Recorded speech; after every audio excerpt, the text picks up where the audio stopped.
বনের জমি দিতে হবে কিনা? বাহ, বনের জমি দিতে হবে কিনা মানে বনের জমি যদি না দেন তাহলে গুনাহ তো হবে ডবল। বনের জমি না মাইরা রাস্তায় যদি দাঁড়ায়া ছুরি নিয়ে ডাকাতি করেন, সিএনজি থামায়া, অটো থামায়া, বাস থামায়া, রিক্সা ভ্যান থামায়া যদি মানুষ থেকে সারা রাত ডাকাতি করেন, যে পরিমাণ গুনাহ হবে, বনের বাপমার সম্পত্তিতে যে ভাগ আছে সেটা না দিলে গুনাহ তার চেয়ে বেশি হবে। কেন বেশি হবে জানেন? কারণ এটা আত্মীয়। অন্য মানুষের হক নষ্ট করলে একটা গুনাহ, আর এখানে হক নষ্ট করলে ডবল গুনাহ। এক তো হক নষ্ট করলেন, আবার আত্মীয়র ক্ষতি করলেন। রাসূল করিম সাল্লাল্লাহু আলাইহি ওয়াসাল্লাম বলেছেন, আস-সাদাকাতু আলাল মিসকিনি সাদাকা ওয়াস-সাদাকাতু আলা যাবিল আরহামে সিলাতুন ওয়া সাদাকাতুন। সাধারণ কোন গরিবকে দান করলে শুধু দানের সওয়াব হবে, আর আত্মীয়কে দান করলে দান এবং আত্মীয়তার সম্পর্ক রক্ষার সওয়াব হবে, ডাবল সওয়াব। তাহলে গুনাহটাও সেরকম হবে। কোন অবস্থাতে বন্ধের হক মারবেন না। ভাই, ওয়াজ শুনে কোনো কাজ হবে না, ভালো করে শুনেন। সুবহানাল্লাহ, আলহামদুলিল্লাহ চিৎকার করে বলা যায় শুয়ে পড়লেন, কোনো লাভ নেই যদি বন্ধের হক মাইরা থাকেন। যেসব ভাইয়েরা বন্ধের হক দেন নাই, মা বাবার সম্পত্তিতে পাই পাই করে হিসাব করে জমি জমার, যে পরিমাণ কোরআন তাদেরকে দিতে বলেছে তাদেরকে দিয়ে দিবেন। ফুফুদের হক দিয়ে দিবেন।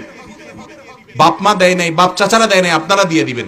যদি না দেন, অনেক সময় বোনরা লজ্জায় বলে না, বলে কি, না ভাই আমার দায় দাবি নাই, এটা লজ্জায় বলে। কারণ নিলে আপনি ভাই যে ছেঁচড়া, বোন জানে, বাপের বিটে আর উঠতে দিবেন না। এই জন্য ওই ভয়ে বোন বলে না ভাই দেওয়া লাগবে না, সাথে সাথে বলবেন বোন তোমার অধিকার তুমি নাও। ভাই বোন সম্পর্ক মরণ পর্যন্ত থাকবে, তোমার পাওনা নেয়ার পরেও থাকবে, নেওয়ার আগেও থাকবে। ঠিক না ভাই? ঠিক। অতএব বন্ধের হক বুঝাই দিবেন। 90% বা আরো বেশি পার্সেন্ট মানুষ আমাদের দেশে নামাজ কালাম পড়ে, হজ করে, রোজা রাখে, দাড়ি রাখে, টুপি পরে, হুজুর ওয়াজ করে, ওয়াজ শুনে, সব ধরনের মানুষ। বন্ধের অধিকার মারার বেলায় সবাই এক।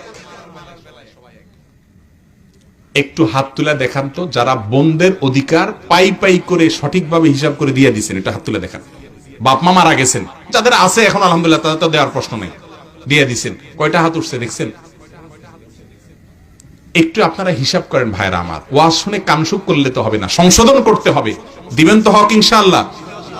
বোন মারা যেয়ে থাকলে তার ওয়ারিসদেরকে দিয়ে আসবেন। অনেক সময় করে কি, মূল বিটা থেকে দেয় না, ওই পিছনের নিচের জমি থেকে দেয়। ঠিক না? ঠিক। এসব করলে হবে না। ওই মূল বিটাতেও বোনের ভাগ আছে, বলে একটা বিটা কয়জন মিলে ভাগ করবো? ঠিক আছে আপনি নেন, কিন্তু এটার দাম আর ওই নিচের জমির দাম কি সমান? তাহলে এটা যেহেতু আপনি নিছেন, তাহলে তাকে